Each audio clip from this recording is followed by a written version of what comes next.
إن الحمد لله نحمده ونستعينه ونستغفره ونعوذ بالله من شرور أنفسنا ومن سيئات أعمالنا من يهده الله فلا مضل له ومن يضلله فلا هادي له وأشهد أن لا إله إلا الله وحده لا شريك له وأشهد أن محمدا عبده ورسوله صلى الله تعالى عليه وعلى آله وصحبه وسلم تسليما كثيرا فإن خير الحديث كتاب الله وخير الهدي هدي محمد صلى الله عليه وسلم وشر الأمور محدثاتها وكل محدثة بدعة وكل بدعة ضلالة وكل ضلالة في النار أعوذ بالله من الشيطان الرجيم بسم الله الرحمن الرحيم حتى إذا فتحت يأجوج ومأجوج وهم من كل حدب ينسلون واقترب الوعد الحق فإذا هي شاخصة أبصار الذين كفروا আল-আয়া। মহান আল্লাহ রাব্বুল আলামিনের সমস্ত প্রশংসা, যে আল্লাহ আমাদেরকে সৃষ্টি করেছেন, আমাদের জন্য পৃথিবীর সবকিছুইকে সৃষ্টি করেছেন এক নির্দিষ্ট সময়ের জন্য। যেমন এককালে আল্লাহ রাব্বুল আলামিনের সৃষ্টি পৃথিবীতে ছিল না, এসেছে। আবার এমন একটি সময় আসবে যে সময় পৃথিবী ধ্বংস হয়ে যাবে। পৃথিবীতে যা কিছু রয়েছে, যত সৃষ্টি রয়েছে, মখলুকাত রয়েছে, সব ধ্বংস হয়ে যাবে, শেষ হয়ে যাবে, বিদায় নেবে। আল্লাহ রাব্বুল আলামিন এই পৃথিবী ধ্বংস হয়ে যাওয়ার, বিচার দিবস কায়েম হওয়ার, কিয়ামত নিকটবর্তী হওয়ার কিছু লক্ষণ রেখেছেন, কিছু নিদর্শন রেখেছেন, যে নিদর্শনগুলি দুই ভাগে বিভক্ত, বড় নিদর্শন এবং ছোট নিদর্শন। আল্লাহ রাব্বুল আলামিন এই নিদর্শনগুলি প্রকাশ করবেন পৃথিবী ধ্বংস হওয়ার পূর্বে, যেগুলিকে কিয়ামতের আলামত, কিয়ামতের নিদর্শন, আলামাতুস সাআহ, আশরাতুস সাআহ বলা হয়েছে।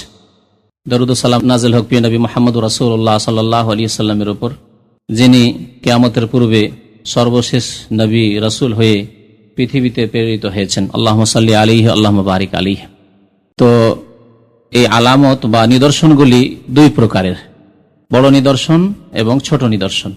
প্রিয় নবী মুহাম্মদ রাসূলুল্লাহ সাল্লাল্লাহু আলাইহি ওয়াসাল্লামের আবির্ভাব, তার রাসূল হিসাবে আগমন করা, এও একটি কিয়ামতের নিদর্শন।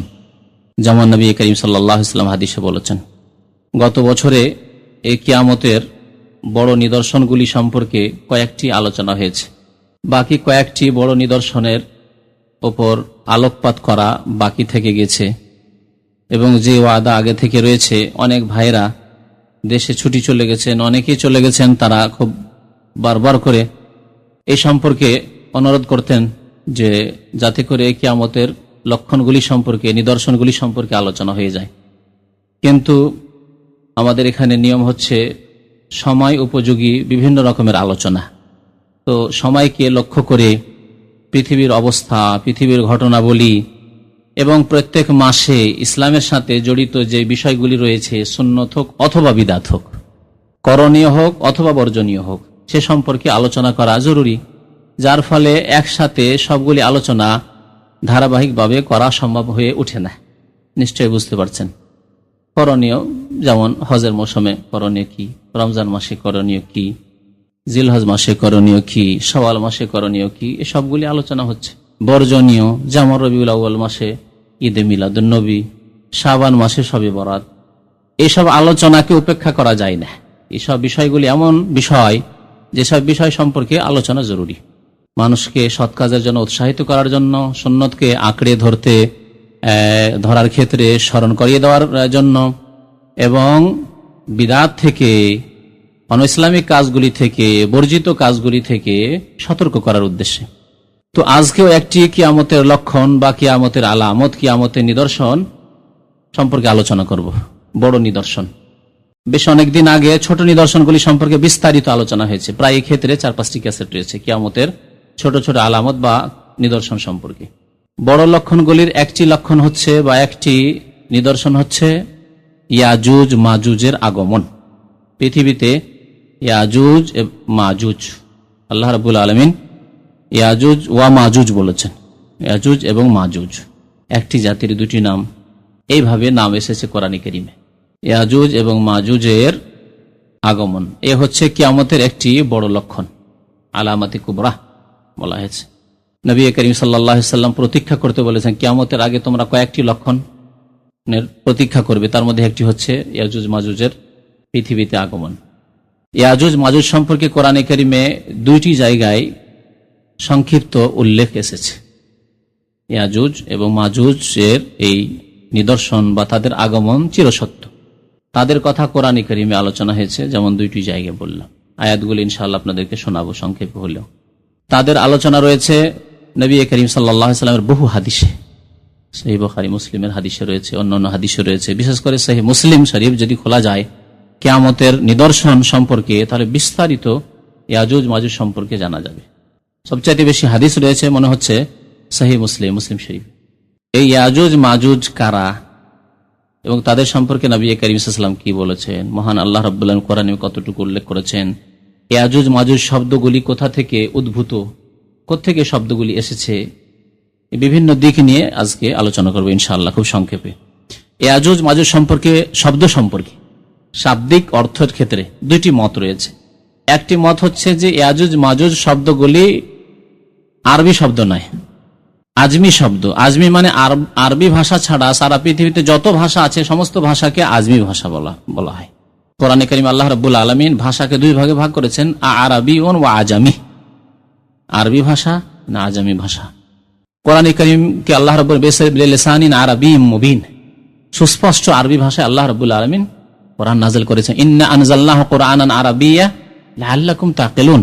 আল্লাহ আরব জাতিকে, মক্কার মুশরিকদেরকে, কুরাইশদেরকে সম্বোধন করে, বিশেষ করে প্রথম সম্বোধন, মহান আল্লাহ যেহেতু তাদের মাঝে আল্লাহ রাসূল পাঠিয়েছেন, বাসাফিল উম্মাইনা রাসূলা, তাদেরকে সম্বোধন করে আল্লাহ বলছেন যে ইন্না আনজালনাহু কুরআনান আরাবিয়্যা, আমি নাযিল করেছি কোরআনকে আরবি ভাষায়, লাআল্লাকুম তাকিলুন, যাতে করে তোমরা সহজে উপলব্ধি করতে পারো, বুঝতে পারো। কারণ প্রথম দায়িত্ব তোমাদের উপর ন্যস্ত করা হয়েছে যে এই দাওয়াত গ্রহণ করো, এই দাওয়াতের সাথ দাও, এই ইসলামী দাওয়াতের সাহায্য সহযোগিতা করো, প্রিয় নবী মুহাম্মদ সাল্লাল্লাহু আলাইহি সাল্লাম যিনি আমার পক্ষ থেকে প্রেরিত হয়েছেন তার পাশে দাঁড়াও, এবং এই দিনকে সারা বিশ্বের মানুষের কাছে, যত ভাষাভাষী রয়েছে তাদের কাছে পৌঁছিয়ে দাও।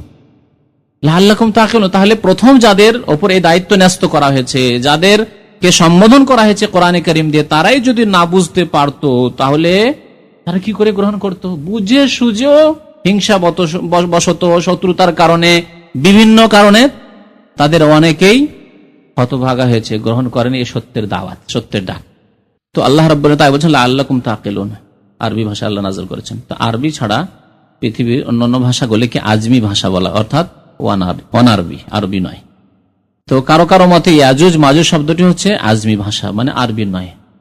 যদি আরবি না হয় তাহলে এর অর্থের পিছনে আরবরা আর ছুটেননি যে এর অর্থ তাহলে কি অর্থ হতে পারে তাদের ভাষায়, যাদের এই ভাষা। যেমন যদি একটি ভাষা উদাহরণ দিয়ে বলি বাংলা ভাষা না হয়, আরবি হলে আমরা জানার চেষ্টা করব, বা আমাদের মাঝে যারা আরবি শিক্ষিত, ইসলাম সম্পর্কে জ্ঞান রাখেন, তারা আরবি সম্পর্কে জ্ঞান রাখেন মোটামুটি আমাদের সমাজে, আমাদের দেশে, তাহলে ওই ভাষার ওই আরবি শব্দটির অর্থ জানার জন্য আমরা চেষ্টা করব। কিন্তু ভাষাটি যদি হয় তুরস্কের বা ভাষাটি যদি হয় গ্রিকের, তাহলে তোর পিছনে ভ্রুক্ষেপই করবো না। একটি ভাষা কি অর্থ ও সব জানার অত প্রয়োজন মনে করব না। তো ঠিক তেমনি আরবরা বা ওলামায়ে কেরামরা যখন দেখেছেন কোন একটি শব্দ আরবি নয়, তখন ওর অর্থের পিছনে পড়েননি, জানার যেহেতু ব্যবস্থাপনা ছিল না, আন্তর্জাতিক এইরকম ব্যবস্থাপনা ছিল, যোগাযোগও ছিল না একটি কারণ। দ্বিতীয় হচ্ছে যে ওই রকম ডিকশনারিও ছিল না যে যাতে বিভিন্ন ভাষার সমাবেশ ঘটেছে আর সেখান থেকে জানা যাবে যে এর অর্থ হচ্ছে এই, আর এই ভাষাটি হচ্ছে অমুক ভাষা, জানার ব্যবস্থা ছিল না। সেই জন্য তারা এতটুকু বলে ক্ষান্ত হয়েছেন যে এই ভাষা ইয়াজুজ মাজুজ শব্দটি হচ্ছে আজমি ভাষা, মানে আরবি ভাষা নয়। এই একটি মত। আর কারো কারো মতে ইয়াজুজ মাজুজ শব্দটি হচ্ছে আরবি, আর এই শব্দ দুটি এর উৎপত্তি ঘটেছে আজ শব্দ থেকে, আলিফ জিম বা হামজা, শুদ্ধ করে বলতে হলে হামজা আর জিম। কারণ আলিফের ওপর যখন হরকত থাকে বা সাকিন থাকে, জজম থাকে, তখন ওকে আর আলিফ বলা হয় না, ওকে হামজা বলা হয়। এটি একটি গ্রামারের, কিরাতের বা আরবি ভাষা উচ্চারণের। আমার দেশে যে আছে আলিফ জার আ বাজার বা ভুল আসলে উচ্চারণটি, মক্তবে আমরা পড়েছি কি আলিফ জাবার আ, যেমনই জাবার দিয়ে দিলেন তখন হামজা হয়ে গেল, যেমনই জজম দিলেন, জবরজের পেশ দিলেন অথবা জজম দিলেন, তখন ওটা আলিফ থাকলো না। তাহলে আলিফ কোনটি? যেটিতে কোনো টান নেই, জজমও নেই আর জবরজের পেশও নেই। এটা অনেকেই বুঝে না, আর আমাদের দেশে ঝগড়া করে, এক হুজুর বলছে আলিফ জবরা, আরেকজন বলছে হামজা জবরা। আবার কি বলছেন আলিফ খাড়া করে রেখা থাকলে আলিফ, জাবার থাকার জেরি থাক, ও আলিফ হিসে থাকলো। আর হামজার মতো লাস্টে যেটা আছে হামজা ইয়া ইয়া, আসলে ভুল। হামজা আলিফ এর পার্থক্য হচ্ছে এই, যেমন মা আল্লাহ, লা বলছেন না, লা মানে কি না, তো এই লামের পরে যে আলিফ আছে লাম আলিফ আল্লাহ, এটা হচ্ছে আলিফ লাম, কারণ এতে জজমও নেই আর জের জবর পেশও নেই। কিন্তু যেখানে প্রথমে থাকবে তাকে একটা জবর জের পেশ দিতে হবে, অথবা টান দিয়ে জজম দিয়ে পড়বে, সেটা হামজা আলিফ নাই। তো যাই হোক, আজ শব্দ থেকে অর্থাৎ হামজা জিম এই শব্দ থেকে উৎপত্তি ইয়াজুজ আর মাজুজ। আজ থেকে ইয়াজুজ আর মাজুজ। আজ মানে আরবিতে কি হয়, তখন আরবরা বা আরব ওলামায়ে কেরামরা বা তাফসীর কারগণ কোরআনে কারিমে যেহেতু ইয়াজুজ মাজুজ শব্দ এসেছে, তখন ওর ব্যাখ্যা করা শুরু করেছেন। এর ব্যাখ্যা তাহলে কি হতে পারে, তারা আরবি ভাষার প্রাচীন ভাষায় দেখেছেন আজ মানে হচ্ছে দ্রুতগামী, যে দ্রুত চলে তাকে আজ শব্দ দিয়ে ব্যক্ত করা হয়। তাহলে ইয়াজুজ মাজুজ কেন বলা হয়, তারা বলছে যখন পৃথিবীতে ইয়াজুজ মাজুজ বেরিয়ে পড়বে তখন এত দ্রুতগামী হবে, এত দ্রুত পৃথিবীতে বিচরণ করবে, ছুটবে, যে অল্প কিছুদিনের মধ্যে সারা পৃথিবীর পানি আর সারা পৃথিবীর খাদ্য যা কিছু আছে সব খেয়ে ফেলবে, সারা পৃথিবী বিচরণ করে ফেলবে দ্রুত বেগে। এজন্য ইয়াজুজ মাজুজকে ইয়াজুজ মাজুজ বলা হয়। তাহলে ইয়াজুজ মাজুজের নামকরণও জানতে পারলাম যে ইয়াজুজ মাজুজ কেন বলা হয়। এই জন্য বলা হয় যে খুব দ্রুত ছুটবে পৃথিবীতে এবং সারা পৃথিবী খুব অল্প সময়ের মধ্যেই তারা বিচরণ করবে এবং ফিতনা ফাসাদ সৃষ্টি করবে খুব দ্রুত। আর কেউ কেউ বলেছেন যে ইয়াজুজ মাজুজ শব্দ হামজা জিম থেকে নয়, বরং মিম ওয়াও জিম থেকে, মৌজ শব্দ থেকে। মাজুজ বা মাজুজ শব্দটি, বিশেষ করে মাজুজ শব্দটি মৌজ থেকে, কারণ ইয়াজুজে তো মিম নেই কিন্তু মাজুজে মিম আছে, মৌজ শব্দ থেকে। তাহলে ইয়াজুজ মানে হলো তাহলে দ্রুত চলা, আর মাজুজ মানে কি, তাহলে মৌজ থেকে যদি হয়, মৌজ বলা হয় তরঙ্গকে, ঢেউ। তাহলে ইয়াজুজ মাজুজ কেন বলা হয়, যেমন দ্রুত চলবে তেমন তাদের সংখ্যা এত বেশি, ইয়াজুজ মাজুজের সংখ্যা অল্প নয়, এত সংখ্যা বেশি যে তারা যখন ঝাঁপ দিয়ে পৃথিবীতে ছড়িয়ে পড়বে মনে হচ্ছে যে তরঙ্গের মতো চলে আসছে পৃথিবীতে। যেমন সমুদ্রের তরঙ্গ, নদীর তরঙ্গ, ঢেউ দেখেছেন কিভাবে লাফ দিয়ে উঁচা হয়ে আসে, ঠিক তেমনি সারা পৃথিবীতে তার তরঙ্গের মতো ছুটে আসবে। যেমন কোরআনে আল্লাহ রাব্বুল বলেছেন ওয়া তারাকনা বা'দাহুম ইয়াওমাইযিন ইয়ামুজু ফি বা'দ, আমি যখন ইয়াজুজ মাজুজকে পৃথিবীতে ছেড়ে দেব তখন সারা পৃথিবীতে মৌজের মতো অর্থাৎ তরঙ্গের মতো তারা বিচরণ শুরু করবে, তরঙ্গের মতো আমি তাদেরকে ছেড়ে দেবো। তারাকনা বা'দাহুম ইয়াওমাইযিন ইয়ামুজু ফি বা'দ। তো এই অর্থগুলি প্রযোজ্য যদি আরবি ভাষা হয় ইয়াজুজ মাজুজ শব্দটি। ইয়াজুজ মাজুজের সৃষ্টি কোথা থেকে, এই ক্ষেত্রে একটি মত আছে, যে মতটি ইহুদি খ্রিস্টানদের কিতাব থেকে এসেছে। কাব আহবার একজন ইহুদি ছিলেন, মুসলমান হয়েছিলেন ওমর রাদিয়াল্লাহু তাআলা আনহুর জামানায়, তিনি মুসলমান হয়েছিলেন। তার ওমর রাদিয়াল্লাহু তাআলা আনহুর জামানায় যদি কেউ মুসলমান হয় তো সে সাহাবী কিনা? সাহাবী নয়। তো এই কাব আহবার কিন্তু বড় পণ্ডিত ছিলেন। আহবার বলাই হয় বড় বড় পোপ পাদ্রী বা যারা ইহুদি নাসারাদের ধর্ম সম্পর্কে জ্ঞানী তাদেরকে। তো কাব আহবার মুসলমান হয়েছিলেন, তার কাছে বিগত জ্ঞান ছিল তাওরাত ইনজিলের, বাইবেলের যথেষ্ট জ্ঞান ছিল। তারপরে ইসলাম সম্পর্কে, কোরআন হাদিস সম্পর্কে পড়াশোনা করে ভালো জ্ঞান হাসিল করলেন। জ্ঞানী মানুষ দ্রুত জ্ঞান হাসিল করতে পারে। কোন মানুষ যদি এক ভাষার পণ্ডিত থাকে তাহলে আরেক ভাষা সম্পর্কে জানা খুব সহজ, ঠিক কিনা? যদি কোনো মানুষ এক ধর্ম সম্পর্কে জ্ঞানী থাকে তাহলে আরেক ধর্ম সম্পর্কে তার জানা খুব সহজ, দ্রুত সে কোর্স কমপ্লিট করে নিতে পারবে বা শিক্ষা সে হাসিল করে নিতে পারবে। তো তাওরাত ইনজিল সম্পর্কে তার কাছে যথেষ্ট জ্ঞান ছিল। ইসলামে আসার পরে আবার কোরআন হাদিস সম্পর্কে ভালো জ্ঞান হাসিল। কিন্তু দুই জ্ঞান, ওই বিগত যে জ্ঞান ছিল ইহুদি নাসারাদের কিতাবের জ্ঞান, সেই জ্ঞানে অনেক বাতিলের সংমিশ্রণ ছিল, ভিত্তিহীন কিসসা কাহিনী সংমিশ্রণ ছিল। যেহেতু বাইবেল তাওরাত ইনজিল তাদের বিকৃত হয়ে গেছে, সব বিকৃত কিতাব, কিসসা কাহিনীতে ভর্তি হয়ে গেছে। আল্লাহ রাব্বুল আলামিন নাযিলকৃত অরিজিনাল কিতাব থেকে যায়নি, অনেক কিছু সংযোজন ঘটে গেছিল, সংমিশ্রণ ঘটে গেছিল, মানুষের তৈরি করা, মানুষের কথা, কিসসা কাহিনী ইত্যাদি। তো ওই যে মগজে ঢুকানো ছিল পুরনো কিসসা কাহিনী, অনেক জাল কথাবার্তা, ভিত্তিহীন উদ্ভট কথাবার্তা, আর পরে ইসলামের কথাও ঢুকলো, দুটি সংমিশ্রণে জগা খিচড়ি খানিকটা হয়ে গেল। হ্যাঁ, এমন খিচড়ি হলো যে তারপরে তাফসির যখন তিনি করা শুরু করলেন, তাফসির করতে গিয়ে, কোরআন সুন্নাহ ভিত্তিক তাফসির করতে গিয়ে ওই বাইবেলের কিসসা কাহিনী, তাওরাত ইনজিলের উদ্ভট কিসসা কাহিনীও ঢুকিয়ে দেন। এইভাবে এই কাব আহবারের মাধ্যমে অনেক ইসরায়েলি রিওয়ায়াত, যেটাকে বলা হয় তাফসিরের ক্ষেত্রে, পুরনো যুগের কিস্সা কাহিনী বা পুরনো যুগের কিতাবাদির কিস্সা কাহিনী অনুপ্রবেশ ঘটেছে তাফসিরের কিতাবাদিতে। এই জন্য তাফসিরের কিতাবাদি পড়তে গিয়ে আলফাল ইউসুফ জুলেখার কিস্সাতে অনেক অবান্তর ভিত্তিহীন কথাবার্তা রয়েছে, দাউদ আলী ইসলামের কিস্সা কাহিনীতে অনেক ভিত্তিহীন কথাবার্তা রয়েছে, সুলাইমান আলাইহিস সালামের কিস্সাতে অনেক ভিত্তিহীন কথাবার্তা রয়েছে। যাক, ওদিকে যাচ্ছেন, এখন ফিরে আসি। তো কাব আহবার থেকে ইসরায়েলি বর্ণনা হবে, এটি মানে ইহুদি নাসারদের কিতাবের বর্ণনা কি, যে আদম আলাইহিস সালাম কোন এক সময় একটি রসিকতার ঘটনা শোনেন ইয়াজুজ মাজুজের। আদম আলাইহিস সালাম কোন এক সময় ঘুমিয়েছিলেন আর স্বপ্নদোষ হয়ে যায়, আর স্বপ্নদোষ হওয়ার পরে তখন মাটিতে স্বপ্নদোষের কিছু অংশ, বীর্যের কিছু অংশ পড়ে যায় জমিনে। ওই যে বীর্য, স্বপ্নদোষের বীর্য, তাতে থেকে ইয়াজুজ মাজুজের জন্ম হয়, একটি মত। কিন্তু কোরআন এবং হাদিসের কোনো দলিল নেই। আমাদের দেশের বক্তারা কিস্সা কাহিনীতে এটা বয়ান করে, সেজন্য বয়ান করে দিলাম। না বয়ান করলে হয়তো যখন কোনো বক্তার কাছে শুনতে পাচ্ছে, হ্যাঁ ঠিকই, তাহলে ইয়াজুজ মাজুজ হয়তো এই স্বপ্নদোষের বীর্য থেকেই ওই জন্ম নিয়েছে। এই যে, আর এর কোনো প্রমাণ কোরআন এবং হাদিসে নেই, নবী করিম সাল্লাল্লাহু আলাইহি ওয়াসাল্লামের বাণীতেও নেই, সাহাবায়ে কেরামের কথাতেও নেই, আর কোরআনে তো নেই। সুতরাং এই ক্ষেত্রে আমরা এই কথা বিশ্বাস করব না। এই জন্য গবেষক ওলামায়ে কেরামরা এর খণ্ডন করেছেন, বলছে এটি ভিত্তিহীন কথা, এটি হচ্ছে ইসরায়েলি বর্ণনা। হতে পারে কাব আহবারের মাধ্যমে ইসলামে তার অনুপ্রবেশ ঘটেছে, বা তাফসীর কিতাবাদিতে এর অনুপ্রবেশ ঘটেছে, যে ইয়াজুজ মাজুজ এভাবে সৃষ্টি হয়েছে। তাহলে ইয়াজুজ মাজুজের জন্ম কোথা থেকে, কোন জেনারেশন? এই ক্ষেত্রে সঠিক কথা হচ্ছে যে নূহ আলাইহিস সালামের কয়েকজন ছেলে ছিলেন, একটা ধ্বংস হয়েছে, তার নাম কি বলতে পারেন? কেনান। যদিও নামগুলি সম্পর্কে আল্লাহ ভালো জানেন, কিন্তু এই তাফসীর কিতাবে এই নামগুলি এসছে, ওগুলিও এসছে, নামগুলিও এসছে আপনার কোন কোরআন এবং হাদিসের মাধ্যমে নয়, এই নামগুলিও পুরনো যুগের কিতাবাদি থেকে এসেছে। তো এই ক্ষেত্রে ধরে নেওয়া যায় যে তার কয়েকটি ছেলে তো ছিল অবশ্যই, আর একজন ছেলে ধ্বংস হয়েছে এই কথাটি কোরআনে রয়েছে, তার নাম কোরআনে নেই, কিন্তু তাফসীর কিতাবে তার নাম কেনান বলা হয়েছে, আল্লাহু আলাম। আর আরেকজনের নাম ছিল সাম, আর আরেকজনের নাম ছিল হাম। আফ্রিকান নিগ্রোদের, কৃষ্ণাঙ্গ কালোদের যে পিতা পূর্বপুরুষ, তার কথা বলা হচ্ছে সে হাম, তার নাম ছিল হাম। আর বাকি পৃথিবীতে যত রয়েছে, এশিয়ান হোক আর ইউরোপিয়ান হোক আর যেই হোক না কেন, এদের পিতা হচ্ছে সাম, আর বাকি থাকে আর একটি ছেলে ইয়াফাস। ইয়াফাস হচ্ছে ইয়াজুজ মাজুজদের পিতা। তাফসীর কারগণ এটিকে গ্রহণযোগ্য বলেছেন যে নূহ আলাইহিস সালামের এক ছেলে ইয়াফাস, এই ইয়াফাসের প্রজন্মই হচ্ছে ইয়াজুজ মাজুজ। তাহলে ইয়াজুজ মাজুজ আদম সন্তান। ফাথুল বারী, ইমাম বুখারী রাহমাতুল্লাহ আলাইহির কিতাব, সহিহ বুখারী শরীফের যে ভাষ্য রয়েছে হাফিজ ইবনে হাজার রাহমাতুল্লাহ আলাইহির, তাতে এতেকেই প্রাধান্য দেওয়া হয়েছে।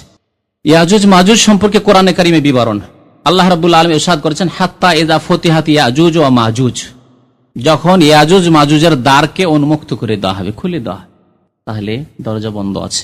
কি বোঝা গেল? যে ইয়াজুজ মাজুজের যে দরজা পৃথিবী আসার জন্য সেটা বন্ধ আছে। আল্লাহ রাব্বুল আলামিন এমন ব্যবস্থা রেখেছেন, আসতে পারছে না পৃথিবীতে, কিন্তু যখন সময় এসে যাবে তখন খুলে দেওয়া হবে। আল্লাহ বলছেন ফুতিহাত, খুলে দেওয়া হবে। আল্লাহ এমন কিছু করে দেবেন, ব্যবস্থা, উপায়, উপকরণ তৈরি করে দেবেন, যাতে তাদের রাস্তা খুলে যাবে। ওয়াহুম মিন কুল্লি হাদাবিন ইয়ানসুলুন, তখন প্রত্যেক উঁচু উঁচু স্থান থেকে তারা দ্রুত বেগে ছুটে আসবে, পৃথিবীতে দ্রুত বেগে ছুটে আসবে, উঁচু উঁচু এলাকা থেকে, উঁচু উঁচু স্থান থেকে ছুটে আসবে। ওয়াক্তারাবাল ওয়াদুল হক, তারপরে আল্লাহ রাব্বুল আলামিন বলছেন যে আল্লাহর এই প্রতিশ্রুতি সত্য এবং নিকটবর্তী হয়েছে। এই সত্য প্রতিশ্রুতি আল্লাহর কি হয়েছে? নিকটবর্তী হয়েছে, অর্থাৎ ইয়াজুজ মাজুজের আগমনের সময় খুব কাছাকাছি। এই কথাটি কখন আল্লাহ বলেছেন, নাজেল করেছেন কখন? আল্লাহ রাব্বুল আলামিন তো লাওহে মাহফুজে লিখে রেখেছেন, কিন্তু এই কথাটি নাজেল করেছেন কখন? রাসূলুল্লাহ সাল্লাল্লাহু আলাইহি সাল্লামের উপর। কতদিন আগে? 1400 বছর আগে। 1400 বছর পার হয়ে চলে গেছে। এখন তাহলে কত ঘনিয়ে এসেছে সময়, চিন্তা করুন। আল্লাহ তখন বলছেন ওয়াক্তারাবাল ওয়াদুল হক ফাইযা হিয়া শাক, পৃথিবীর বয়সের তুলনায় সময় নিকটে। তাহলে বোঝে পৃথিবীর বয়স অনেক বেশি, 10,000, 15,000, 20,000 হতে পারে। তো পৃথিবীর যে বিগত বয়স রয়েছে তার তুলনায় নবী করিম সাল্লাল্লাহু আলাইহি ওয়াসাল্লামের জামানা থেকে বাকি যে সময়টুকু রয়েছে এটি হচ্ছে কি অত্যন্ত নিকটে। তাই আল্লাহ বলছেন ওয়াক্তারাবাল ওয়াদুল হক, এই সত্য প্রতিশ্রুতির সময় ঘনিয়ে এসেছে। ফাইযা হিয়া শাখিসাতুন আবসারুল্লাযিনা কাফারু, যখন ইয়াজুজ মাজুজের সময় চলে আসবে তখন যারা কাফের তাদের দৃষ্টি কি হয়ে যাবে? থেমে যাবে, অর্থাৎ হতভম্ব, আর উপায় নেই, সময় শেষ, একেবারে শেষ সময়ের দিকে এই অবস্থা হবে। ফাইযা হিয়া শাখিসাতুন আবসারুল্লাযিনা কাফারু, তওবার দরজা বন্ধ হওয়ার সময় খুব ঘনিয়ে চলে এসেছে। ইয়া ওয়াইলানা কাদ কুননা ফি গাফলাতিন মিন হাযা, যদি এখানে বলা হয়নি যে কোন সময়, কিন্তু এই সময় সম্পর্কে নবী করিম সাল্লাল্লাহু আলাইহি ওয়াসাল্লাম বলেছেন। আর এই যে আলামতগুলি, বড় বড় লক্ষণগুলি, কিয়ামতের বা নিদর্শনগুলি যখন আসা আরম্ভ হবে, তখন একের পর এক, যেমন একটি হাদিস এর আগে শুনেছিলেন, একের পর এক আসতে থাকবে। কেমন? যেমন আপনি এই দিয়ে কাঠি দিয়ে যদি একটা মালা তৈরি করেন, কাঠি দিয়ে মালা তৈরি করেন আর সুতোটা আপনার ছিঁড়ে যায় মালার, তাহলে ছিঁড়ে গেলে তারপরে যে দানাগুলি, কাঠিগুলি পড়তে থাকবে, থামবে কি না? একটার পর একটা আপনার খসে পড়তেই থাকবে আপনার সুতো থেকে। ঠিক তেমনই নবী করিম সাল্লাল্লাহু আলাইহি ওয়াসাল্লাম বলেছেন যে কিয়ামতের নিদর্শনগুলি ওই রকম একের পর এক আসতে থাকবে। তাহলে তারপরে পরেই আর অন্যটা আসবে, তারপরে পরেই যখন পশ্চিম দিক থেকে সূর্য উদয় হয়ে যাবে, তখন তওবার দরজা বন্ধ হয়ে যাবে। আল্লাহ রাব্বুল আলামিন হয়তো ওই সময়ের দিকে ইঙ্গিত করেছেন এখানে, ফাইদা হিয়া শাখিসাতুন আবসারুল লাযিনা কাফারু, কাফেরদের দৃষ্টি সেই সময় থেমে যাবে, হতভম্ব, হাই কি হলো, হাই কি হলো অবস্থা হয়ে যাবে, হাই হাই অবস্থা হয়ে যাবে। হঠাৎ করে সামান্য মাত্রায় যদি ভূমিকম্প শুরু হয় তো হাই হাই কি হলো, হাই হাই শুরু হয়ে যাবে।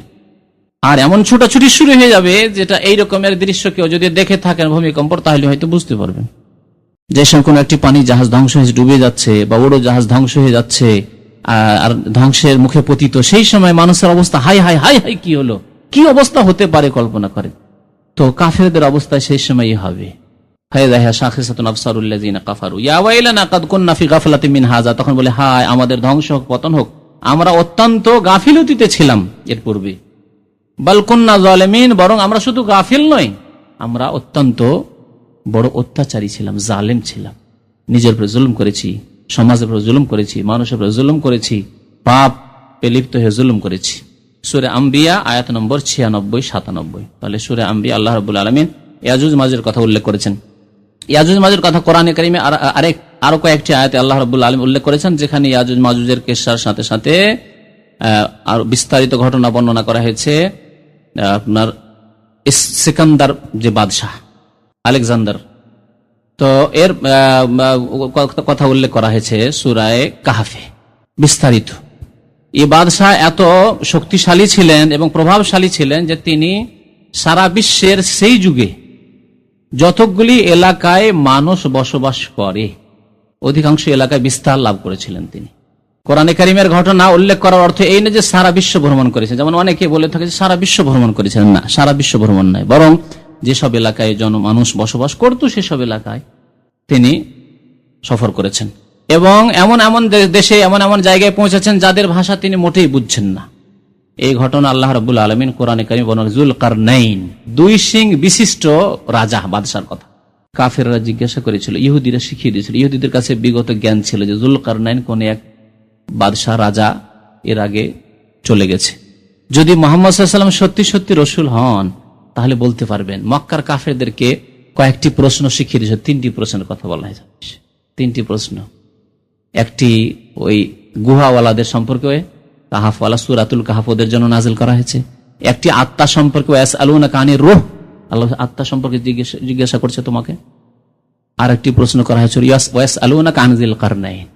এই দুই সিং বিশিষ্ট সিং, মানুষের তো সিং থাকে না, কেউ কেউ বলছে যে তার চুল ছিল এরকম বড় বড় চুলের খোপা বেঁধে রাখতে, আল্লাহু আলাম। তো এই যুলকারনাইন বাদশাহ সম্পর্কে তারা জিজ্ঞাসা করছে আপনাকে, হে রাসূলুল্লাহ সাল্লাল্লাহু আলাইহি ওয়াসাল্লাম, কুল সাআতুলু আলাইকুম মিনহু যিকরা, হে নবী তাদেরকে বলে দাও যে তোমাদের কাছে যুলকারনাইন সম্পর্কে আমি কিছু কথা উল্লেখ করব।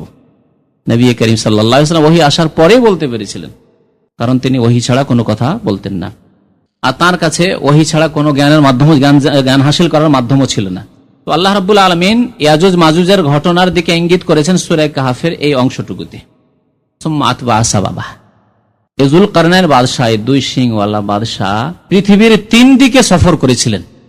পশ্চিম দিকের কথা আল্লাহ কোরআনে বলেছেন হাত্তা ইযা বালাগা মাগরিবা শামস, পশ্চিম দিকে সফর করতে করতে করতে এমন জায়গায় পৌঁছে গেলেন যেখানে মনে হচ্ছে যে সূর্য অস্তমিত হচ্ছে। এমন এলাকায় দেশে পৌঁছে গেছেন সূর্য ডুবতে দেখছেন। বলুন, আটলান্টিকের কিনারায় যদি কেউ দাঁড়ায় তাহলে সূর্য কোথায় অস্তমিত হইতে দেখবে? কোন দেশে না সমুদ্রে? সমুদ্রে। আটলান্টিকের কাছাকাছি পৌঁছেছেন। পশ্চিম দিকের কথা যেহেতু আল্লাহ বলেছেন, পশ্চিম দিকে আটলান্টিক। আপনি এখানে গিয়ে কর্নিশে সন্ধ্যাবেলা দাঁড়া, মনে হচ্ছে যে পূর্ব দিকে যদি দাঁড়ান আর পশ্চিম দিকে আপনার যদি সমুদ্র থাকে তো দেখবেন যে সূর্য মনে হচ্ছে সমুদ্রে গিয়ে পানিতে ডুবে গেল সূর্যটা। দেখবেন না? হাত্তা ইযা বালাগা মাগরিবা শামস, আল্লাহ বলেছেন পশ্চিম দিকে তাহলে সফর করেছেন। পশ্চিম দিকে জনবস্তি ছিল, দেশ ছিল, মানুষ বসবাস করত, তাই পশ্চিম দিকের কথা আল্লাহ বলেছেন। সেই দিকে সফর করে তিনি দেশ বিজয় করতে করতে পৌঁছে গিয়েছিলেন। আর গিয়েছেন কোন দিকে? পূর্ব দিকে। মাতলে আশ-শামস আল্লাহ বলেছেন হাত্তা ইযা বালাগা মাতলে আশ-শামস, সূর্য উদয় হওয়ার স্থানে পৌঁছে গেলেন পূর্ব দিকে। তাহলে পূর্ব দিকে সফর করতে করতে হয়তো চীন পার করে হয়তো জাপানও হইতে পারে, প্রশান্ত পর্যন্ত হইতে পারে, তিনি পৌঁছেছেন মোট কথা পূর্ব দিকে। যতদূর পর্যন্ত জনবস্তি ছিল, বিস্তার লাভ করতে করতে, ক্ষমতা হাসিল করতে করতে, বিজয় হাসিল করে পৌঁছেছেন তিনি। দুই দিকের কথা আল্লাহ বলেছেন। তৃতীয় দিকের কথা আল্লাহ বলছেন সুম্মা আতবা, অতঃপর আর মাল সামান সাজ সরঞ্জাম নিলেন তিনি, আর তারপরে সফর করা শুরু করলেন। হাত্তা ইযা বালাগা বাইনা সাদ্দাইন, দুইটি উঁচু পাহাড়ের মাঝখানে পৌঁছে গেলেন। এখানে বলা হয়নি উত্তরে না দক্ষিণে। তাফসীরকারগণ বলেছেন যে দক্ষিণে নয়, কারণ দক্ষিণে বেশি আর জমিন নেই। দক্ষিণে কি আছে? সমুদ্র, ভারত মহাসাগর, ঠিক না? এখান থেকে যদি দক্ষিণ দিকে যান, ইয়ামানের পরে কি? সমুদ্র। ভারতের দক্ষিণ ভারতের দিকে সমুদ্র, তাহলে সমুদ্র। তাহলে দক্ষিণ দিকে বেশি জায়গা নেই, সুতরাং দক্ষিণ দিকে আর সফরে তার প্রয়োজন নেই। সফর করে গেছেন উত্তর দিকে, চলে গেছেন মস্কোর দিক, কত দূর পর্যন্ত গিয়েছেন। যাই হোক, দুইটি উঁচু উঁচু পাহাড়, সেখানে গেলেন। সে সম্পর্কে আল্লাহ রাব্বুল আলামিন রাজার কথাবার্তা বুঝতে পারছেন না, আর তাদের ভাষায় এরকম অনুবাদকও তার কাছে প্রস্তুত নেই, বোঝা খুব মুশকিল তাদের কথা। তাহলে ইশারা ইঙ্গিতে কোন রকমে তাদের কথা কি বলতে চাইছেন তারা বুঝলেন যুলকারনাইন। লা ইয়াকাদুনা ইয়াফকাহুনা কাওলা, তাদের ভাষা বুঝতে পারছেন না। বলেন দেখি, চায়নার ভাষা যদি বলা হয় চাংচুং করে, তা আমরা কি বুঝবো? অনেকে অন্যদের ভাষা শুনলে হাসে, দেখেছেন, নিজেও হাসেন হয়তো। এখানে একটি মূল্যবান কথা বলছি, কারো ভাষা শুনে হাসবেন না, কারণ আপনার ভাষা যারা অন্যরা বুঝে না, আপনার ভাষা শুনেও হাসে। আমরা অনেক সময় হড়মড়ে ভাষা শুনলে হাসি। কোন কোন জাতির ভাষা রয়েছে শুধু হড়মড় করে, আছে না দক্ষিণ ভারতের ভাষা, তো অনেকে হাসে এইসব ভাষা শুনে। চায়নার ভাষা, জাপানের ভাষা যদি শোনেন আর লিখা যদি দেখেন, তাহলে তো হাসবেন এসব দেখে। আপনার ভাষা দেখে অন্যরা হাসবে। একবার দেখছি এক আরবিয়ান বাংলা নিয়ে এসছে, তো আমার কাছে ধরে নিয়ে এসছে বাংলাকে উল্টো করে, যেহেতু বাংলার ওপর দিকে লাইন দেওয়া আছে, তো ভাবছে লাইন মানে নিচে হবে, তো এইরকম করে ধরে নিয়ে এসছে আমার কাছে। আর বলছে যে পড়েন না, বললেন পড়বো, তো এই সোজা কথা বলছে, না এটাই তো সোজা। বলছে না তুমি কি ভাষা বুঝো না আমি বুঝি, তো বাংলা ভাষা সে উল্টা করে পড়বে। দেখুন, তাহলে এই জন্য কারো ভাষায় কোনো সময় হাসবেন না। আর এখান থেকে জাতীয়তা জন্ম নিয়েছে। এক জাতি অন্য জাতির ভাষাকে নেগলেক্ট করে, ছোট মনে করে, ঘৃণা করে, অথচ আল্লাহ রাব্বুল আলামিনের নিদর্শন অমিন আয়াতিহি, আল্লাহ বলছেন আল্লাহর একটি নিদর্শন হচ্ছে ওয়াখতিলাফু আলসিনাতিকুম ওয়া আলওয়ানিকুম, তোমাদের ভাষা এবং তোমাদের রঙে যে ভিন্নতা, এটি আল্লাহর নিদর্শন। আল্লাহ যে সর্বশক্তিমান, আল্লাহ যে কুদরতে কামেলার মালিক, আল্লাহ যে আলিমুন কাদির, তার বহিঃপ্রকাশ। এটি জাতীয়তার জন্য নয়, এটি মহব্বত, ভালোবাসা, শত্রুতার ভিত্তি বুনিয়াদ বানাবার জন্য নয়। আল্লাহ নিদর্শন মাত্র। সুতরাং কারো ভাষা শুনলে, কথা বলছে দুজন হাসবেন না। আমরা দেখি, কথা বলছি নিজের ভাষায়, দেখি অনেকে হাসে বসে বসে, ধরেন অন্য ভাষার লোকেরা অন্যদের ভাষা শুনে, তখন আমরা হয়তো অনেকেই হাসি না, খবরদার। তাদের ভাষা তাদেরকে ভালো লাগছে, খুব সুন্দর বুঝছি, তারা খুব টেস্ট পাচ্ছে। যেমন আপনি আপনার ভাষার মতো মিষ্টি ভাষা, যেহেতু সেই ভাষা আপনি পুরোপুরি বুঝছেন, মায়ের পেট থেকে পড়ে সেই ভাষা বুঝতে শিখেছেন, ওই ভাষার মতো স্বাদ কোনো ভাষা শিখে শিক্ষিত হয়েও পাবেন না আপনি। এটা মানুষের প্রকৃতি। কিন্তু তার মানে শত্রুতা এবং বন্ধুত্বের ভিত্তি তৈরি করতে হবে, বুনিয়াদ বানাতে হবে ভাষাকে, বর্ণকে। আলওয়ানিকুম, আল্লাহ বলছেন তোমাদের রঙও আল্লাহ নিদর্শন। কেউ কালো, কেউ সম্বর্ণ, কেউ সাদা। সুতরাং এসব নিয়ে যাতে করে হাসাহাসি না হয়। একজন আফ্রিকান, ভারত উপমহাদেশে তো কেউ আফ্রিকান দেখেনি, দেশে যদি আমাদের আফ্রিকান কেউ চলে যায় তাহলে কি হাসা শুরু হবে? না, মোটেই না। একজন স্টুডেন্ট আমাদের সাথে পড়তো জামে সালেফিয়া বেনারসে, বড় মাদ্রাসা। আফ্রিকা থেকে কয়েকটা ছেলে পড়তো। একদিন আফ্রিকান ছেলে চুল কাটছে, ওই সময় ও দূর থেকে একটু হেসেছে, দেখে নিয়ে এসে দিল মারবে। ওর মনে হলো যে আমার এই চুল দেখে, চুল তো বুঝতে পারছেন তাদের চুল কেমন, ঘুংরুলো চুল আর কি নরম নরম চুল, তো দিল মার। তারপরে বিচার গেল, কিন্তু হবে কি, মার খাওয়ার তো খেয়েই নিল। না হাসলে তো এটা হতো না। তো যাই হোক, কথা হচ্ছে যে কারো ভাষা, কারো রং নিয়ে হাসতে নেই। এই আল্লাহর নিদর্শন, আল্লাহ রাব্বুল আলামিনের কুদরত, ক্ষমতার বহিঃপ্রকাশ। তো আল্লাহ রাব্বুল কি বলছেন, লা ইয়াকাদুনা ইয়াফকাহুনা কাওলা, এমন এক জাতির দেশে পৌঁছে গেলেন যুলকারনাইন বাদশাহ, যে তার ভাষা বুঝতে সক্ষমই হচ্ছে না। বড় চেষ্টা করে কোন রকম তাদের কথা বুঝলেন, কিছু বুঝাবার চেষ্টা করলেন।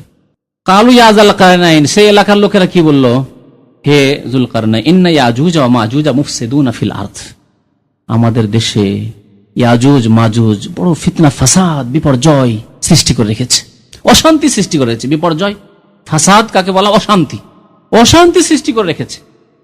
তাহলে সেই জাতি যে এলাকায় ছিল, সেই এলাকায় অন্যান্য মানুষরা ছিল, বড় অশান্তিতে ছিল ইয়াজুজ মাজুজদের কারণে।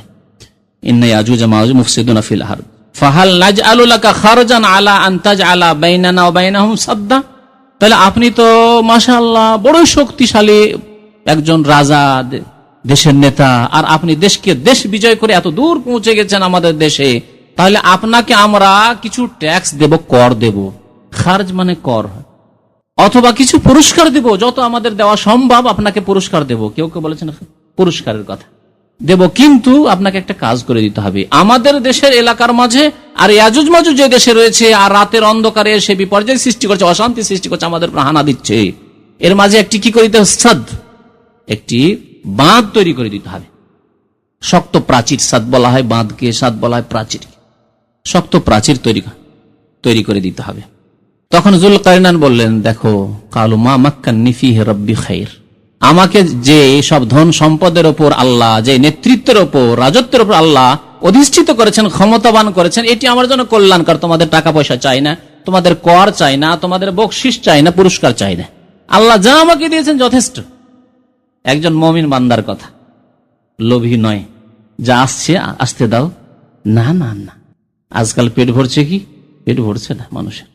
কিন্তু তিনি কি বলছেন? মা মাক্কান্নি ফীহি রাব্বি খায়র ফাআইনুনি বিকুওয়াহ, তবে একটি কাজ করো, তোমাদের এই শান্তির ব্যবস্থা করে দেবো, তোমাদের যে অত্যাচার জুলম হচ্ছে ইয়াজুজ মাজুজের পক্ষ থেকে, এটা ইনশাআল্লাহ দূর হয়ে যাবে, কিন্তু তোমাদের যতটুকু ক্ষমতা আছে এই ক্ষমতা দিয়ে আমার সাহায্য করো কাজে, এই বাঁধ প্রাচীর তৈরি করব, সাহায্য। ফাআইনুনি বিকুওয়াহ আজআল বাইনাকুম ওয়া বাইনাহুম রাদমা, তোমাদের মাঝে আর তাদের মাঝে আমি একটি শক্ত সুদৃঢ় প্রাচীর তৈরি করে দেব।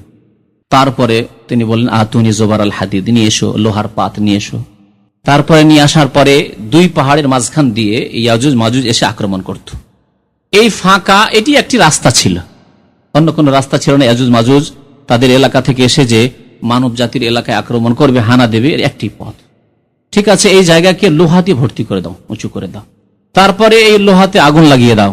কালান ফখু হাত্তা ইযা জাআলাহু নারা, তারপরে তোমরা তার হাঁফড়ে ফুঁক দিতে থাকো, আগুন লাগিয়ে ফুঁক দিতে থাকো, ফুঁক দিতে থাকো, আর এই লোহাকে খুব জ্বালাও। হাত্তা ইযা জাআলাহু নারা, আগুন লাল হয়ে গেল সেই লোহাগুলি। কালা আতুনি উফরিগ আলাইহি কিতরা, তারপরে বলা হলো পিতল নিয়ে এসে ওই পিতলকে গলিয়ে এর উপর ঢালাই করে দেবো আমি পিতল দিয়ে। আতুনি উফরিগ আলাইহি কিতরা। তো আল্লাহ রাব্বুল আলামিন এই ঘটনা সূরা কাহফ আয়াত নম্বর 93, 92 থেকে 99 পর্যন্ত বিস্তারিত বর্ণনা করেছেন। যাই হোক, এই ছিল কোরআনে ইয়াজুজ মাজুজের ঘটনা। তাহলে ইয়াজুজ মাজুজের আগমন সত্য, কোরআনে কারিমে রয়েছে। নবী করিম সাল্লাল্লাহু আলাইহি ওয়াসাল্লামের হাদিস, এই ক্ষেত্রে বহু হাদিস রয়েছে। এমনকি মুহাদ্দিসিনগণ বলেছেন ইয়াজুজ মাজুজ সম্পর্কে যতগুলি হাদিস রয়েছে, হাদিসগুলি মুতাওয়াতিরের পর্যায় পর্যন্ত পৌঁছে যাচ্ছে। আর কোরআনে কারিমে যেহেতু এর উল্লেখ রয়েছে, সুতরাং ইয়াজুজ মাজুজের অস্বীকার করা কুফরি শামিল, কোরআনের অস্বীকারের শামিল হয়ে যাবে। নবী করিম সাল্লাল্লাহু আলাইহি ওয়াসাল্লাম থেকে বর্ণনা করেছেন উম্মুল মুমিনিন উম্মে হাবিবা রাদিয়াল্লাহু তাআলা আনহা। উম্মে হাবিবা কার মেয়ে বলতে পারেন? আবু সুফিয়ানের মেয়ে, নবী করিম সাল্লাল্লাহু আলাইহি ওয়াসাল্লামের জাওজা মুহতারামা। এই উম্মে হাবিবাই রাদিয়াল্লাহু তাআলা আনহা বলেছিলেন তার কাফের পিতাকে, আবু সুফিয়ানকে, চলে এসেছে মদিনায়, যে কোন রকম কারো আশ্রয় নেই, না হলে আর জীবন বাঁচবে না মনে হয়। মেয়ের বাড়িতে এসেছে, তখন নবী করিম সাল্লাল্লাহু আলাইহি ওয়াসাল্লামের বিছানাকে হাবিবা রাদিয়াল্লাহু তাআলা আনহা কি করেছেন? উম্মে হাবিবা গুটিয়ে রেখে দিয়েছেন। বলছে আবু সুফিয়ান তখন পর্যন্ত কাফের, কি বেটি, কি ব্যাপার, তুমি বিছানাকে গুটিয়ে রেখে দিলে, বিছানার যোগ্য আমাকে মনে করলে না, না আমাকে বিছানার যোগ্য মনে করলে না। কি বলেছিলেন উম্মে হাবিবা রাদিয়াল্লাহু তাআলা আনহা? কেমন নবী সাল্লাল্লাহু আলাইহি ওয়াসাল্লামের ভালোবাসা। বাবা বলছে, বাবার কোনো পরোয়া নেই। নবী করিম সাল্লাল্লাহু আলাইহি ওয়াসাল্লামের ভালোবাসা এ হচ্ছে ঈমানি ভালোবাসা, শুধু স্বামীর ভালোবাসা নয়, হচ্ছে ঈমানি ভালোবাসা। পৃথিবীর সমস্ত কিছু চাইতে বেশি যতক্ষণ পর্যন্ত প্রিয় নবী মুহাম্মদ সাল্লাল্লাহু আলাইহি ওয়াসাল্লামকে মানুষ ভালো না বাসবে, যতক্ষণ মুমিন হতে পারবে না।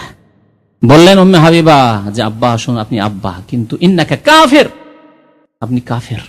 আমার জন্য জায়েজ নয় যে প্রিয় নবী মুহাম্মদ সাল্লাল্লাহু আলাইহি ওয়াসাল্লাম যেই বিছানায় বসেন, যেই বিছানায় ঘুমান, সেই বিছানায় আপনার মতো কাফের নাপাককে বসতে দেব, এটি আমার জন্য জায়েজ নয়। আমি কোনোদিন এই কথা বরদাস্ত করতে পারি না। যদিও আপনি আব্বা। আঘাত করলো আবু সুফিয়ানের অন্তরে, আঘাত খেতে খেতে শেষে কলমা পড়ে মুসলমান হইল পরবর্তীতে রাদিয়াল্লাহু তাআলা আনহু। তো উম্মে হাবিবা রাদিয়াল্লাহু তাআলা আনহা বলছেন যে যায়েনাব বিনতে জাহাশ তাকে বলেছেন, যায়েনাব বিনতে জাহাশ থেকে বর্ণনা করেছেন আরেক স্ত্রী, আন্না রাসূলুল্লাহ দাখালা আলাইহা ইয়াওমান ফাজিয়া, নবী করিম সাল্লাল্লাহু আলাইহি ওয়াসাল্লাম একদিন বিব্রত অবস্থায়, পেরেশান অবস্থায় এই যায়েনাব বিনতে জাহাশের কাছে গিয়েছেন আর বললেন, লা ইলাহা ইল্লাল্লাহ, আল্লাহ ছাড়া কেউ বড় হক মাবুদ নেই, ওয়াইলুন লিল আরব, আরবদের পতন হোক, মিন শাররিন কাদ ইখতারাব, মিন শাররিন কাদ ইখতারাব, অনিষ্ট তাদের জন্য বিপদ বালা মুসিবত ঘনিয়ে চলে এসেছে, ঘনিয়ে এসেছে। ফতিহাল ইয়াউম মিন রাদমি ইয়াজুজ ওয়া মাজুজ, ইয়াজুজ মাজুজের যে সুদৃঢ় শক্ত প্রাচীর রয়েছে সে প্রাচীরের কিছু অংশ আজকে খসে গেছে, খুলে দেওয়া হয়েছে। মানে সময় খুব কাছে চলে এসেছে ইয়াজুজ মাজুজের আগমনের। ইয়াজুজ মাজুজ পৃথিবীতে এসে যে ধ্বংস করবে, পৃথিবীতে এসে বিপর্যয় সৃষ্টি করবে, ফিতনা ফাসাদ সৃষ্টি করবে, সেই সময় খুব কাছে এসেছে। নবী করিম সাল্লাল্লাহু আলাইহি ওয়াসাল্লাম বললেন। আর কি করলেন, ওয়াহাল্লাকা বিইসবাইহিল ইবহাম ওয়াল্লাতি তালিহা, ইবহাম এই আঙ্গুলটিকে বৃদ্ধাঙ্গুলিকে বলে, ওয়াল্লাতি তালি তার পাশের আঙ্গুল, মানে কি এটাকে কি বলে, তর্জনী, আরবিতে কি বলে, শাহাদাত। আর শাহাদাতের আগে, ইসলামের আগে সাববাবা, আরবিতে বলতো সাববাবা। সাব মানে গালি দেওয়া, বুঝেন না, গালি দেওয়া, সাব মানে গালি দেওয়া। তো জাহিলি যুগে তো লড়াই, ঘরে ঘরে লড়াই, যখন তখন লড়াই, কাটাকাটি, মারামারি। আর লড়াই করলে দেখবো তো দেখবো, ঠিক না, দেখার জন্য তো এই আঙ্গুল দেখান না, এটা দেখান, এখন দেখবো। তো তারা গালি দিত এই আঙ্গুল দিয়ে, আরবরা প্রাচীন যুগে, ইসলাম আসার আগে, নবী করিম সাল্লাল্লাহু আলাইহি ওয়াসাল্লামের পূর্বে। সেই জন্য এর নাম তারা রেখেছে সাববাবা, গালি দেওয়ার আঙ্গুল। তো এই শাহাদাত ইসলামে আসার পরে যেহেতু এদি আশহাদু শাহাদাত দেওয়া হয়, সেই জন্য এর নাম শাহাদাত হয়েছে, শাহাদাতের আঙ্গুল। তো এই শাহাদাতের আঙ্গুল আর এই যে বৃদ্ধ আঙ্গুলি, তর্জনী এবং বৃদ্ধ, এটা দিয়ে নবী করিম সাল্লাল্লাহু আলাইহি ওয়াসাল্লাম কি করলেন, একটা গোলাকার করলেন আর বললেন যে এইরকম ভাবে ফুটা করেই দিয়েছে, ছিদ্র করেই দিয়েছে, তার মানে খুব সময় ঘনিয়ে এসেছে, আর বেশি সময় নেই। এর মানে শাব্দিক অর্থ নাও হইতে পারে, শাব্দিক অর্থ নাও হইতে পারে, খুব সময় ঘনিয়ে এসছে ইয়াজুজ মাজুজের আগমনের পৃথিবীতে। কালাত যায়েনাব, যায়েনাব রাদিয়াল্লাহু তাআলা আনহা নবী করিম সাল্লাল্লাহু আলাইহি ওয়াসাল্লামের জাওজা মুহতারাম, তিনি বললেন, ফাকুলতু ইয়া রাসূলুল্লাহ, আমি বললাম হে আল্লাহর রাসূল, আনুহলাকু আফিনাস সালিহুন, আরবদের ধ্বংস হোক, যে নবী করিম সাল্লাল্লাহু আলাইহি ওয়াসাল্লাম বললেন, তাহলে আমাদের মাঝে অসংখ্য সৎ কর্মশীল আল্লাহওয়ালা নেক বান্দা সাহাবায়ে কেরামদের মধ্যে রয়েছে, তো আমাদের মাঝে যদি সৎ লোক থাকে তারপরেও কি আল্লাহ আমাদেরকে ধ্বংস করে দিবেন? আনুহলাকু আফিনাস সালিহুন, আমাদের মাঝে সৎ লোকেদের সংখ্যা যথেষ্ট পরিমাণে রয়েছে, তারপরেও কি আমাদেরকে আল্লাহ ধ্বংস করে দেবেন আযাব দিয়ে, ইয়াজুজ মাজুজকে পাঠিয়ে? আনুহলাকু আফিনাস সালিহুন, নবী সাল্লাল্লাহু আলাইহি ওয়াসাল্লাম কি বলেছেন? কালা নাম, বলে হ্যাঁ, ইযা কাসুরাল খাবাস, যখন পাপাচার বৃদ্ধি পাবে, অন্যায়ের কাজ ব্যাপক আকার ধারণ করবে, মাথা চাড়া দিয়ে থাকবে অন্যায়, চুরি, ডাকাতি, জেনা, খুন, বেনামাজি হওয়া, বেরোজগার হওয়া, যাকাত না দেওয়া, পাপ কিনা সবগুলি, এগুলি মাথা চাড়া দিয়ে থাকবে। দেখুন সমাজে বেনামাজির সংখ্যা বেশি না নামাজের সংখ্যা বেশি? পৃথিবীতে 57টি মুসলিম দেশ আছে, ইসলামী আইন বাস্তবায়নের দেশ বেশি না যে মানব রচিত পশ্চিমা আইন দিয়ে দেশ পরিচালনার দেশগুলি বেশি? আল্লাহু আকবার।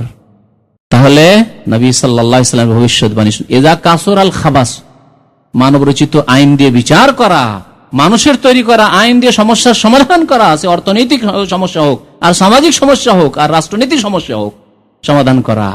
পাপাচার কিনা, সেই ব্যক্তি জালেম, ফাসেক, কাফের কিনা, 3 ভাগে আল্লাহ রাব্বুল আলামিন ভাগ করেছেন কিনা বলুন তো দেখি। তাহলে আল্লাহ মুসলিম দেশগুলিকে ধ্বংস করবেন কিনা বলুন তো দেখি, ধ্বংসের হকদার কিনা বলুন তো দেখি। কাফেরদের কথা তো বাদ দেন, কাফেরদের ঘরে তো এমন কোন পাপ নেই যা হয় না, যেহেতু তারা এই পৃথিবীর জন্যই জন্মেছে, এই পৃথিবী তাদের ক্ষণিকের স্বর্গ। সুম্মা মাওয়াহুম জাহান্নাম, আল্লাহ রাব্বুল আলামিন বলছেন, লা ইয়াগুররান্নাকা তাকাল্লুবুল লাযিনা কাফারু ফিল বিলাদ, কাফেরদের জাঁকজমকপূর্ণ জীবন, তাদের এসব শক্তি, তাদের চাকচিক্যতা, এসব দেখে প্রতারিত হয়েও না, ধোঁকা খেয়েও না।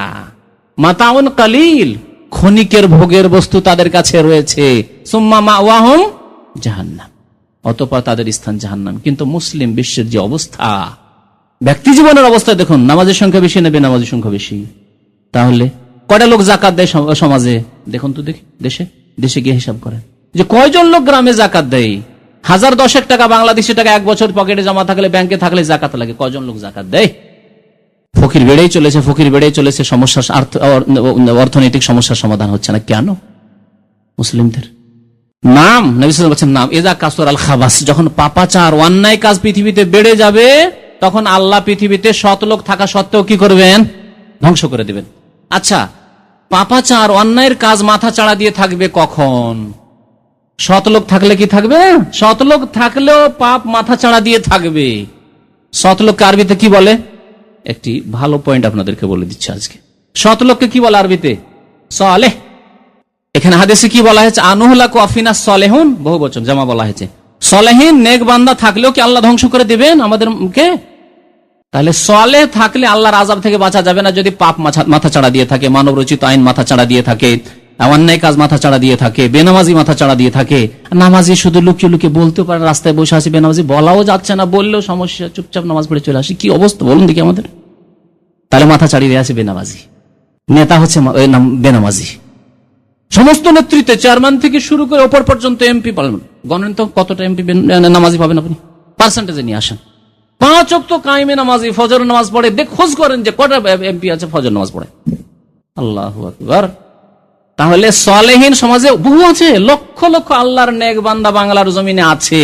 কিন্তু তারপর ইযা কাসুর আল খাবাস, যখন পাপাচার মাথা চাড়া দিয়ে দিবে, তখন আল্লাহ পৃথিবীকে ধ্বংস করে দিবেন ও পৃথিবীর বিভিন্ন দেশকে ধ্বংস করে দেবেন। তবে কখন আল্লাহ ধ্বংস করবেন না? যখন মুসলেহ থাকবে। সালেহ আর মুসলেহের পার্থক্য শুনে নেন।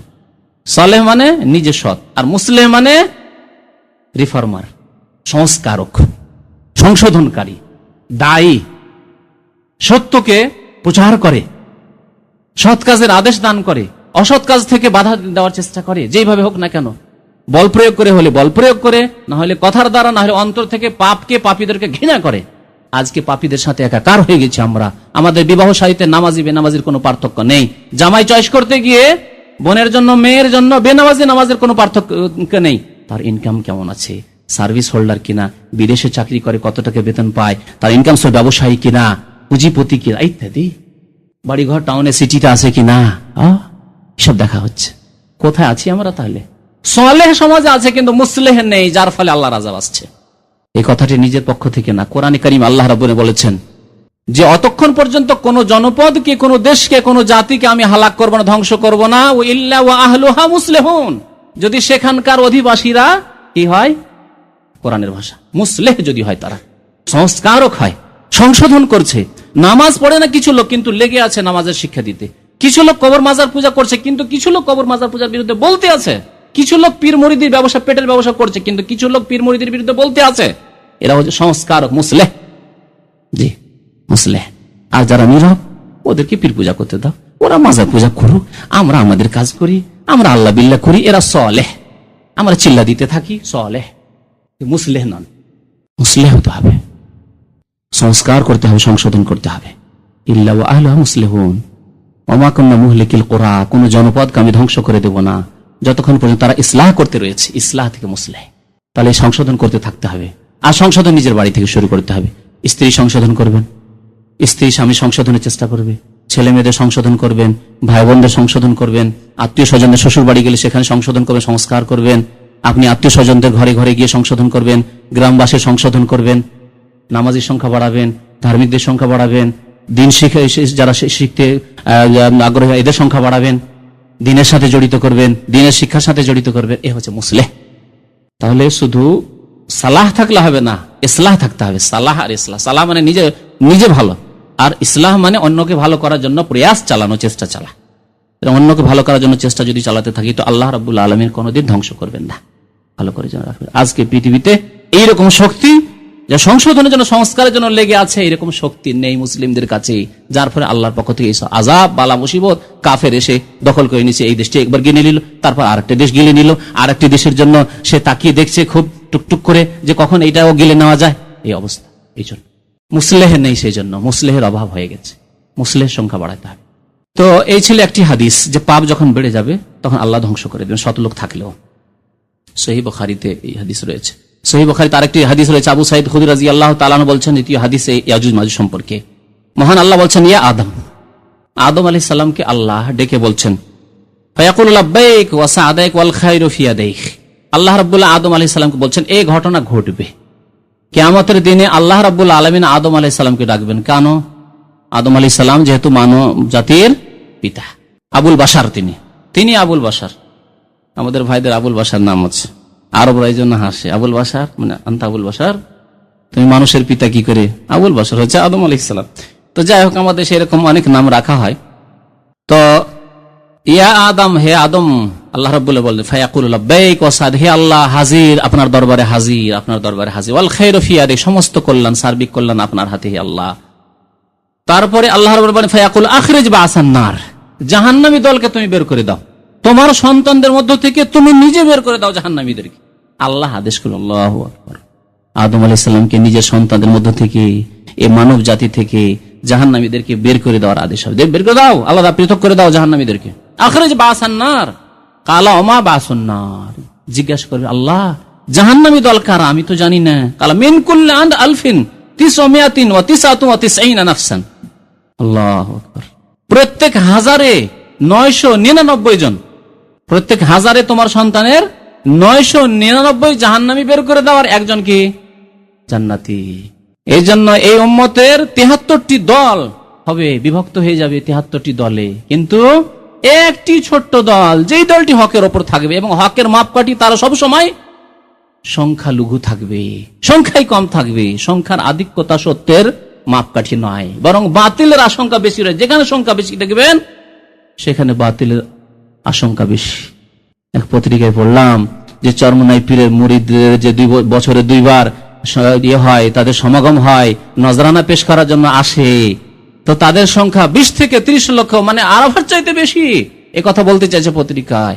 এগুলি বাতিল হওয়ার প্রমাণ। সংখ্যা গরিষ্ঠতা হচ্ছে বাতিল হওয়ার প্রমাণ, মনে রাখবেন। ওয়াকান আকসারুহুম ফাসিকুন, আল্লাহ করেছে অধিকাংশ লোক পাপিষ্ঠ হবে। ওয়ালা বিত্তাবাল হাক্কু আহওয়াহুম লাফাসাদাতিস সামাওয়াতু ওয়াল আরদ, সংখ্যা গরিষ্ঠদের যদি মনের বাসনার অনুসরণ হতো। আল্লাহ রাব্বুল বহু জায়গায় আকসার করে বলেছেন, বহু আয়াত রয়েছে প্রসঙ্গে, যাক সেদিকে যাচ্ছি না। তো সংখ্যা গরিষ্ঠতা দেখে ধোঁকা খাবেন না, একটি কথা মনে রাখবেন। বরং সংখ্যা গরিষ্ঠ দেখলে জানতে হবে যে এখানে কোনো ব্যাপার স্যাপার থাকতে পারে, এখানে জিজ্ঞাসা চিহ্ন থাকতে পারে। কি জিজ্ঞাসা চিহ্ন? আপনাকে তদন্ত করতে হবে, ব্যাপারটা কি, এত সংখ্যায় বেশি কেন, এত ব্যাপার স্যাপার কি, এত হইচই কেন, এখানে গোলমাল আছে কিছু। আর অল্প যদি থাকে তাহলে সম্ভাবনা বেশি আছে সত্য হওয়ার।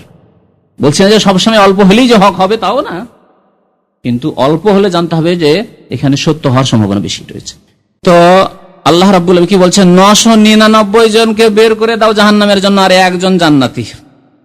একটি দল যেমন জান্নাতে যাবে নবী করিম সাল্লাল্লাহু আলাইহি ওয়াসাল্লাম মতের, বাকি 72টি জাহান্নামে যাবে বলছিলেন।